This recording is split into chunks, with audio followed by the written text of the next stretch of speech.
In this special video, you'll discover why living close to your children in old age could be affecting your happiness and well-being more than you imagine, and how reconsidering your situation could transform your quality of life. You will be surprised by the latest revelation, but before we start, I want you to pay close attention to this story because it will be very important for you to understand the great lesson of this video. Mrs. Rosa, a 70-year-old widow, decided to move in with her daughter Lucia after the death of her husband. The idea of being close to his grandchildren and helping at home filled his heart with excitement. Who wouldn't want to be surrounded by loved ones in old age? The prospect of a shared family life seemed like a dream come true. Mrs. Rosa felt like she had won the lottery. Their days were filled with childish laughter, delicious smells in the kitchen, and the comforting feeling of being useful. This is life, he thought while preparing breakfast for his grandchildren. His daughter Lucia's house had become a paradise of intergenerational coexistence. The mornings passed between French toast and made-up stories. In the afternoons, Rosa enjoyed helping the little ones with their homework, reliving her days as a teacher. "Grandma, can you help me with math?" little Matteo asked, and she felt her heart melt.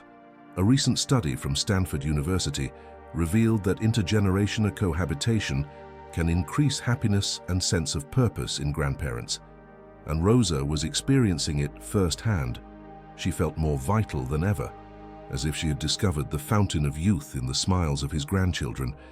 But you know what they say about things that seem too good to be true? Sometimes they are. And this is where our story takes an unexpected turn. One afternoon, while Rosa was preparing dinner, she overheard Lucia talking on the phone. "Mom is a blessing. I don't know what we would do without her." Rosa felt a surge of pride, but also a small pang of something she couldn't identify. Concern, perhaps.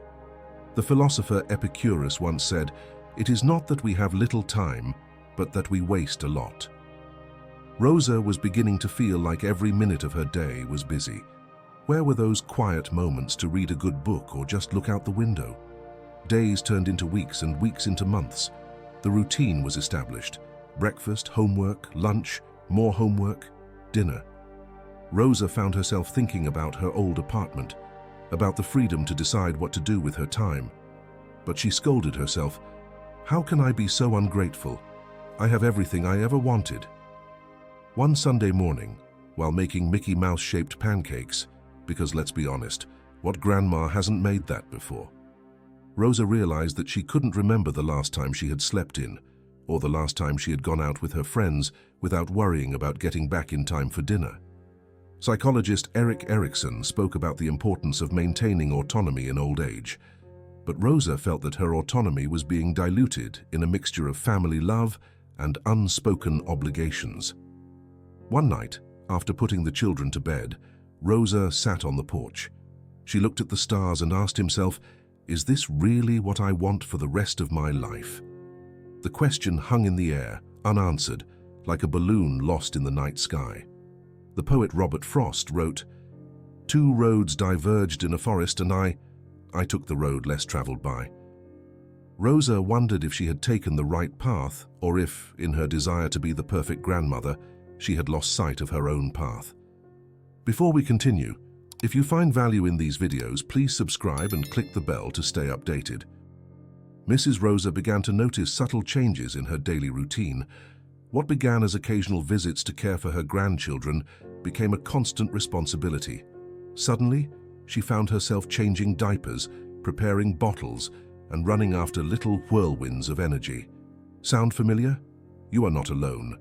Epictetus once said, "Time doesn't stand still, and neither does life." And boy, did Mrs. Rosa begin to feel the truth of these words. Her days, once filled with social activities and time for herself, were now completely busy with the needs of their children and grandchildren. But do you know what is the most curious thing? Mrs. Rosa did not complain. Like many grandmothers, she felt it was her duty to help her family. However, fatigue began to accumulate, and with it, a feeling of loss that she could not explain. This is where the famous slave grandmother syndrome comes into play. No, it's not the name of a new Netflix series, although it could very well be. This term, coined by Dr. Antonio Guijarro, describes the emotional and physical burden that grandmothers experience when assuming unpaid caregiver roles. Imagine this. You're on an emotional roller coaster. On the one hand, you love your grandchildren dearly and enjoy every moment with them. On the other, you feel like your life is slipping through your fingers while you change another diaper. It's like trying to hug a cactus, beautiful but painful.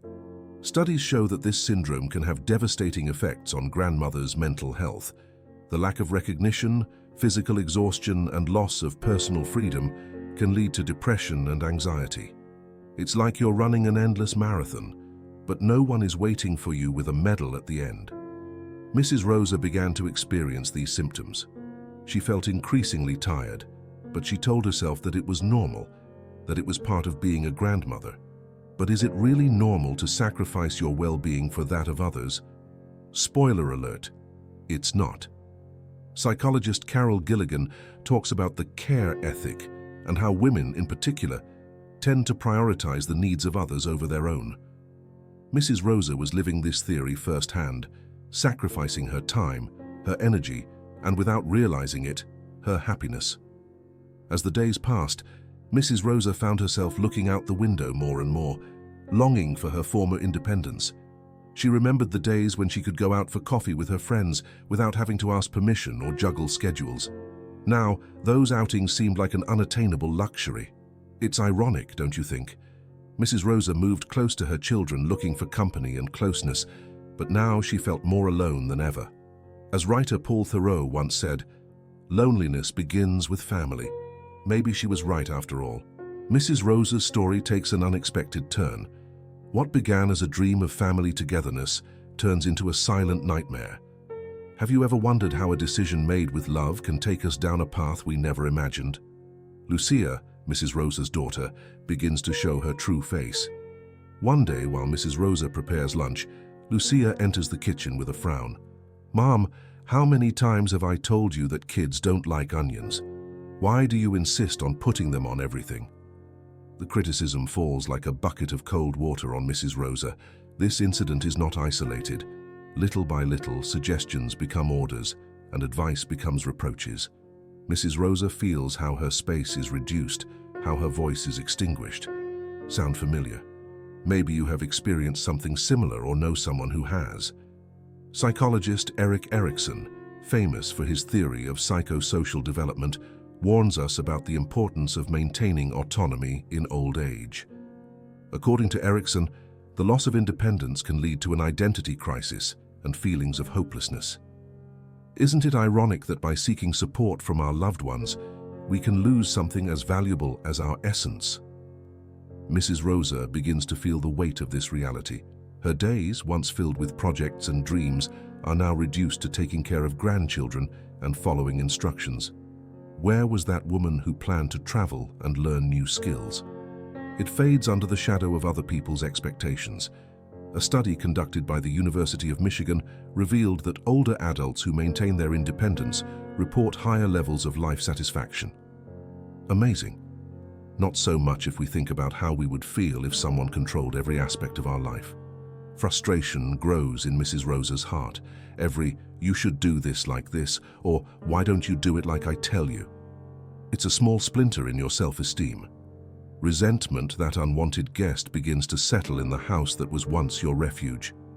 One night, after a particularly difficult day, Mrs. Rosa finds herself crying silently in her room. The walls that once protected her now seem to close in on her.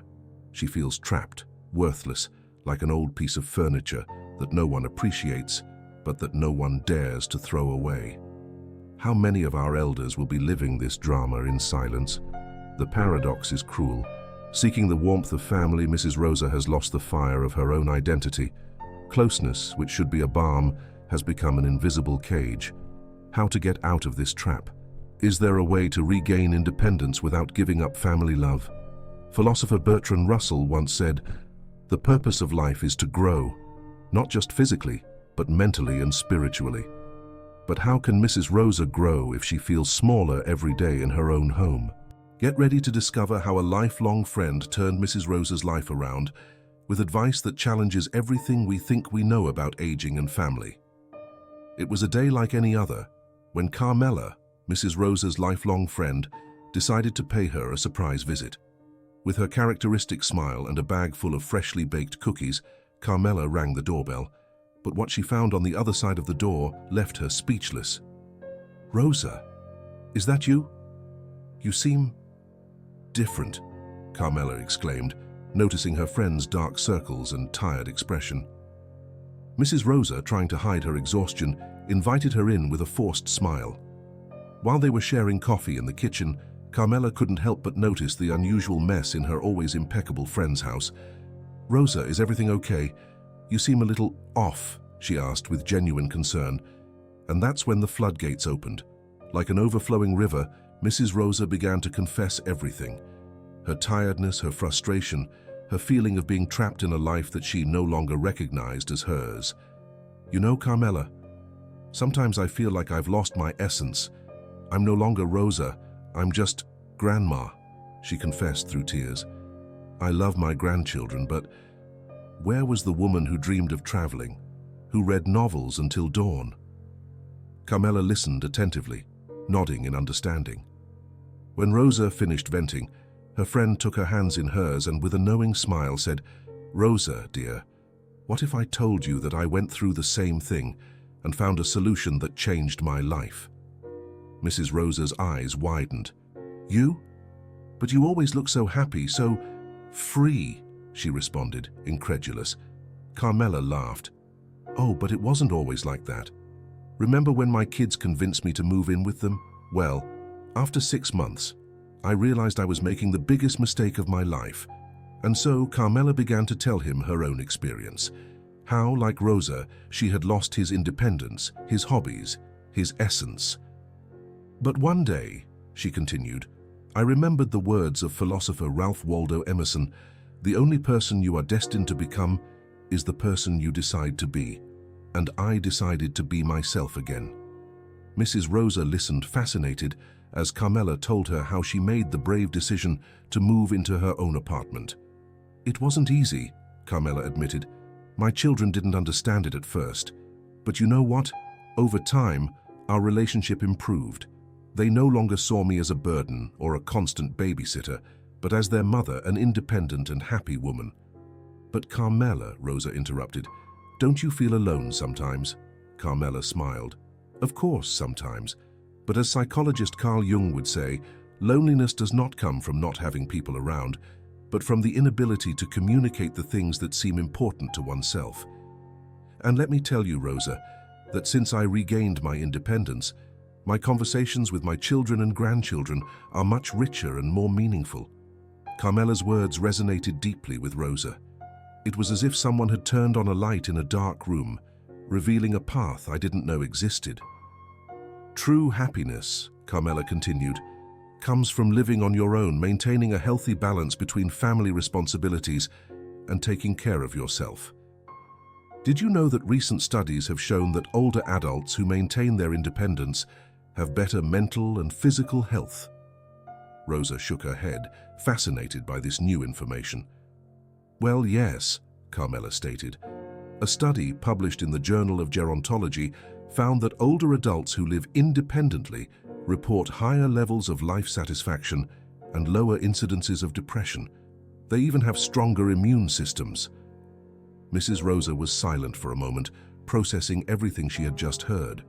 Finally, with a mixture of fear and excitement in her voice, she asked, "But Carmela, how do I start?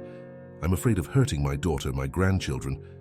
Before continuing with the story, if you are liking the video, don't forget to hit the like button and subscribe to the channel with the bell so you don't miss future videos. And if you enjoy this type of content as much as I do, comment, "I love these stories." By the way, also comment on what you would like to see in the next videos. I read all your comments. Let's continue learning together and improving our lives. Carmela gave her hand a loving squeeze. "Rosa, dear, true love is not possessive. Your children will love you more when they see how happy you are being yourself. Start with small steps. Take up that painting course you always wanted to take. Go for a walk alone in the mornings. Little by little, recover your space. And so, with a cold cup of coffee in her hands and a heart full of new hope, Mrs. Rosa faced a challenge she never imagined, rethinking her situation and valuing her independence. Carmela's unexpected visit had not only brought him cookies, but also the seed of a new life. Mrs. Rosa was at an emotional crossroads. On the one hand, she loved his family with all his heart, but on the other, she felt like she was fading as a person. It was then when she remembered the words of the philosopher Seneca, "Life is long if you know how to use it." And she wondered, was she really using his life, or just existing? One morning, while making breakfast for her grandchildren, she had an epiphany.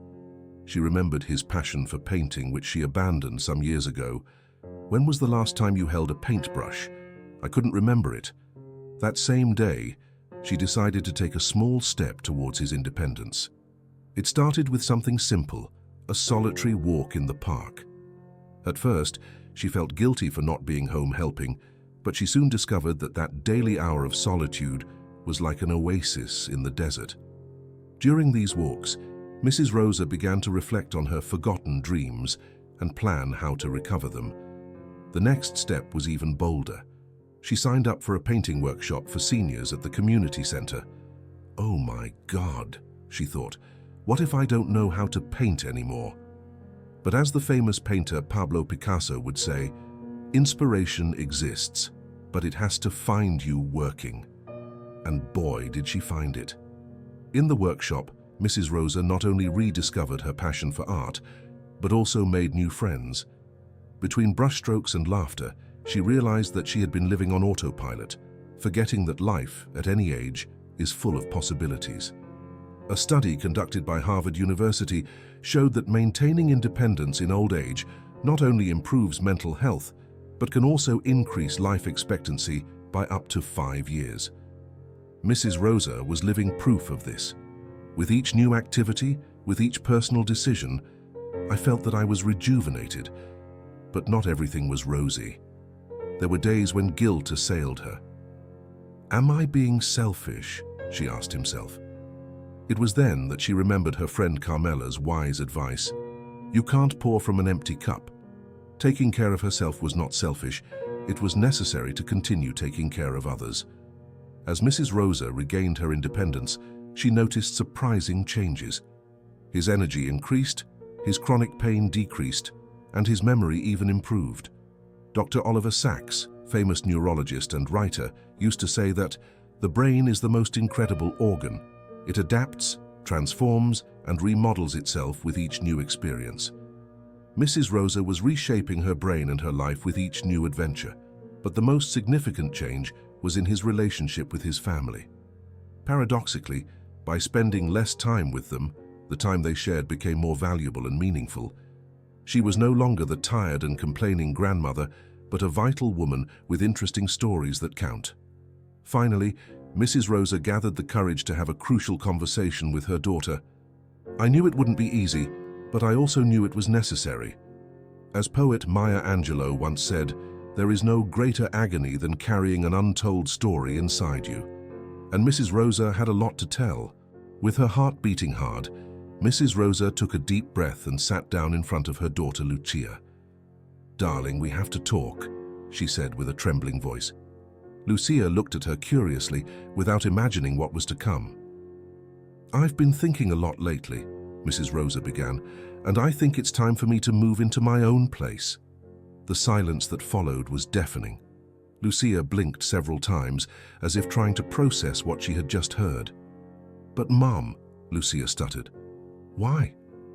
Aren't you comfortable here? Did we do something wrong?" The concern in his voice was palpable, mixed with a hint of guilt. Mrs. Rosa smiled softly. "No, my love. You have been wonderful, but I need to rediscover myself to have my own space." She thought of the words of the philosopher Jean-Paul Sartre. The human being is condemned to be free, and she, at 70 years old, was choosing that freedom.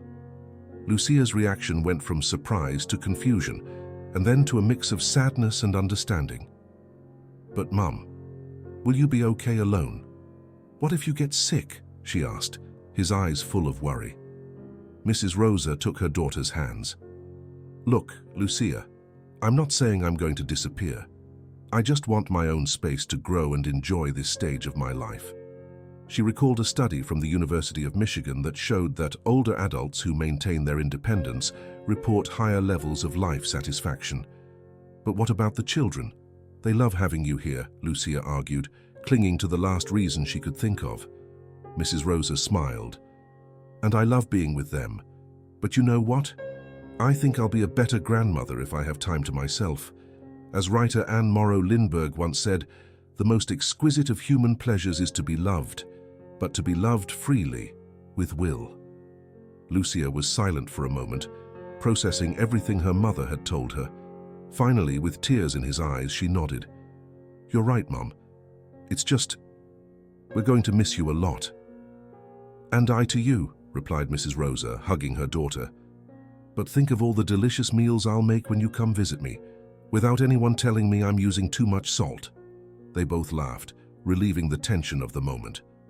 Family psychologist Dr. Maria Elena Rodriguez points out that these conversations, although difficult, are crucial to maintaining healthy relationships between parents and adult children. Open and honest communication can strengthen family bonds, even when it involves significant changes, she says. As the conversation progressed, Lucia began to see things from her mother's perspective. "I guess we all need our space," she reflected, "and you have dedicated so many years to taking care of us." Mrs. Rosa nodded, grateful for her daughter's understanding. "Exactly. And now I want to take care of myself. As the poet Rumi said, yesterday I was smart, so I wanted to change the world. Today I am wise, so I am changing myself." Lucia smiled, a mixture of pride and nostalgia in her eyes. "Well, Mum, I guess we'll just have to help you find the perfect apartment. One with a kitchen big enough for all your secret recipes. And with a balcony for my plants," Mrs. Rosa added, her face lighting up with excitement. The day Mrs. Rosa crossed the threshold of her new apartment, she felt a mixture of excitement and nervousness. "Am I doing the right thing?" she asked herself. But as psychologist Carl Jung once said, "I am not what has happened to me. I am what I choose to be." And Mrs. Rosa had chosen to be brave. Decorating their new home became an unexpected therapy. Each object she placed was an affirmation of his identity. The colorful rug that she always liked, but that her daughter considered too flashy. The paintings of his favorite painters that now adorned the walls. She even dared to paint a wall a vibrant turquoise color. "Oh, if my Ramon could see me now," she laughed, remembering her late husband. But Mrs. Rosa's true rebirth began when she dared to step out of her comfort zone. She signed up for a gardening workshop at the community center. Plants and grandmothers. What a cliché combination. That's where he met Mrs. Consuelo, a widow with an acid sense of humor who soon became his accomplice in adventures. Together, they discovered the concept of active aging. It wasn't just about staying busy, it was about living with purpose. As noted by the World Health Organization, active aging allows people to realize their potential for physical, social, and mental well-being throughout their entire life course. Mrs. Rosa and Mrs. Consuelo decided to take yoga classes. The first session was a comical disaster. "I felt like a bad pretzel," Mrs. Rosa joked. But they persisted and soon noticed improvements in their flexibility and balance. More importantly, they were laughing like they hadn't in years. One day, while they were having coffee after class, Mrs. Consuelo said to her, "Rosa, have you noticed that we no longer complain about our ailments?" It was true. They were so busy living that they had forgotten about growing old. The Roman philosopher Seneca once said, "Life is like a play. It does not matter how long it lasted, but how well it was performed." Mrs. Rosa was determined that her second act would be the best. She dared more. She joined a book club where she rediscovered her love of poetry. She even dared to write his own verses, something she had not done since his youth. "The wrinkles on the paper are less noticeable than on my face," she joked to his new friends. But the most significant change was in his relationship with his family. Paradoxically, by having his own space, visits from his children and grandchildren became more special. They were no longer an obligation, but a shared pleasure. One Sunday, while her eldest granddaughter helped her water the plants on her small balcony, Mrs. Rosa realized something fundamental. Not only had she regained her independence, she was teaching the younger generations an invaluable lesson about aging with dignity and joy. The paradox of love teaches us that sometimes distance is the secret ingredient to strengthening the most important bonds. When Mrs. Rosa decided to move into her own apartment, many thought she was making a mistake. "How are you going to be alone at your age?" they told her. But she, with a mischievous smile, responded, "Alone? Now I have more social life than an influencer." And she wasn't exaggerating. The physical distance between Mrs. Rosa and her family turned out to be like an elastic band. As it stretched a little, the strength of the bond increased. Visits from his grandchildren became eagerly awaited adventures. They were no longer those monotonous afternoons in front of the television, but expeditions full of laughter and discoveries. One day the grandchildren arrived at their grandmother's house to find her in the middle of a giant canvas. "Grandma, you look like Picasso," exclaimed little Matteo. Mrs. Rosa, with paint even on her eyebrows, responded, "What's wrong? Picasso is too small for me. I am the great Rosasso." That afternoon, between strokes of brush and laughter, they created a family masterpiece that now hangs proudly in the living room. But it wasn't just visits that improved. Telephone calls, previously routine and short, were transformed into long and meaningful talks. As psychologist Carl Rogers would say, the good communicator listens not only with his ears, but with his eyes and his heart. And that is exactly what was happening in Mrs. Rosa's family. Mrs. Rosa's autonomy had a ripple effect on the entire family. Her daughter, Lucia, confessed, "Seeing Mum so independent and happy inspired me to return to my own dreams." It turns out that freedom is contagious, and Mrs. Rosa's example was sowing seeds of change in all her loved ones. A University of Michigan study revealed that older adults who maintain their independence report higher levels of life satisfaction and better family relationships. Mrs. Rosa was living proof of this research, and her experience was challenging stereotypes about aging. On one of her coffee afternoons with friends, Mrs. Rosa reflected, "You know, before I thought that loving meant being together all the time. Now I understand that true love gives room to grow." His words resonated with the wisdom of poet Khalil Gibran, who wrote, "Leave space in your union." The paradox of love that Mrs. Rosa discovered is that sometimes we need to move away to really get closer. As philosopher Erich Fromm once said, "Mature love says, 'I need you because I love you, I don't love you because I need you.'" Mrs. Rosa had gone from a suffocating dependence to a healthy, interdependent love. This new family dynamic not only benefited Mrs. Rosa, but everyone involved. The grandchildren now had two loving homes, the children felt less pressure and more gratitude, and Mrs. Rosa was flourishing in her new life. It was as if they had found the secret recipe for a happy family, and the main ingredient was, ironically, a little distance. Mrs. Rosa discovered that the key was neither living with her children nor completely isolated, but in an unexpected place between both extremes. As the Greek philosopher Aristotle would say, "Virtue lies in the middle," and Mrs. Rosa saw it firsthand.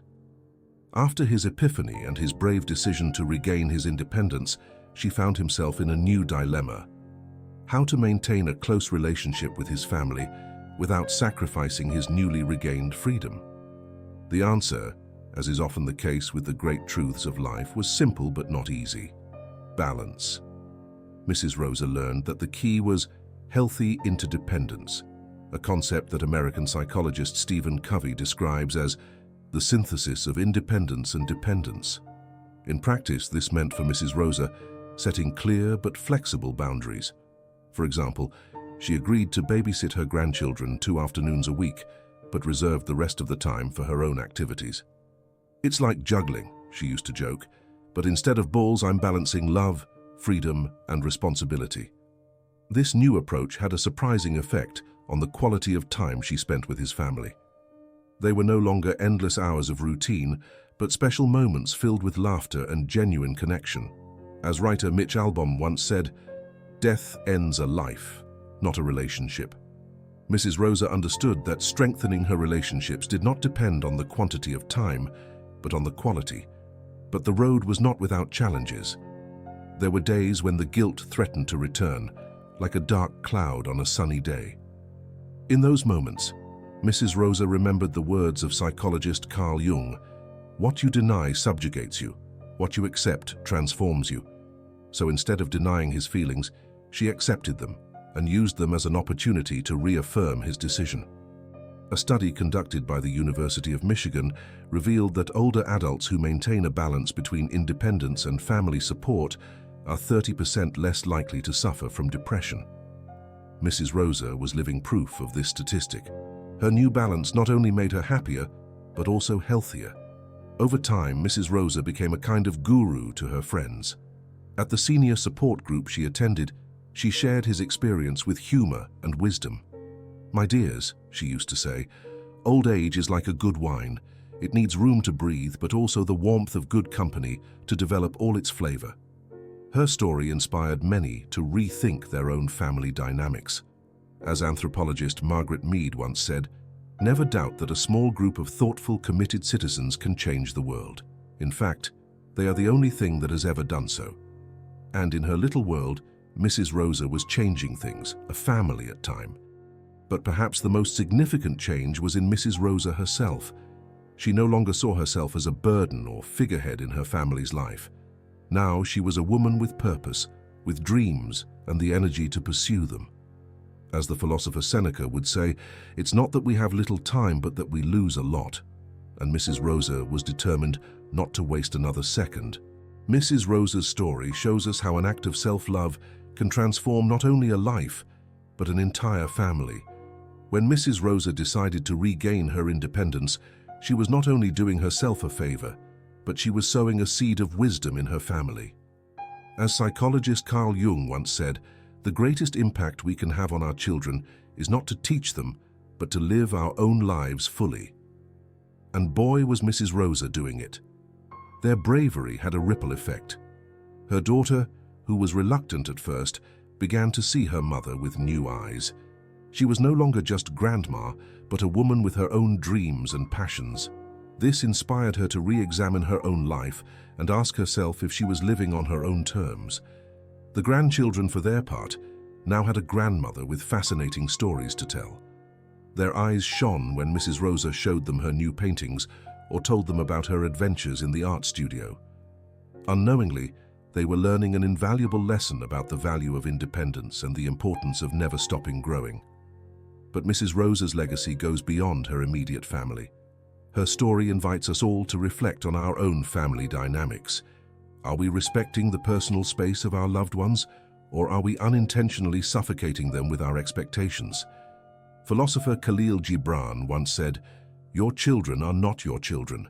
They are sons and daughters of life desirous of itself." Mrs. Rosa understood that the same applies to parents.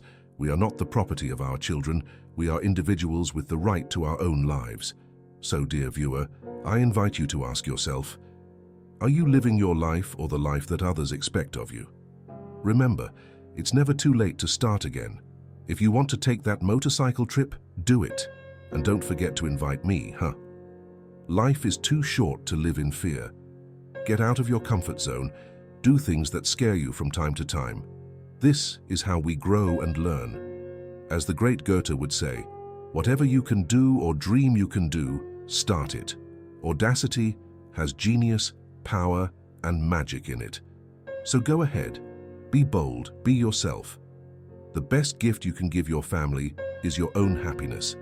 If you've made it this far, write in the comments, "Water is powerful," so I'll know who the victors are who made it to the end of the video. Don't forget to like, subscribe, and turn on notifications for more content like this in the future. Share this video with your loved ones so they can implement this wisdom today. And consider supporting the channel by becoming a member. By doing so, you will not only be contributing financially, but you will also enjoy exclusive benefits. I'll leave the link in the pinned comment so you can take a look. Thank you for your support. Now click on this video to continue nourishing your mind with wisdom. A big hug, and until next time.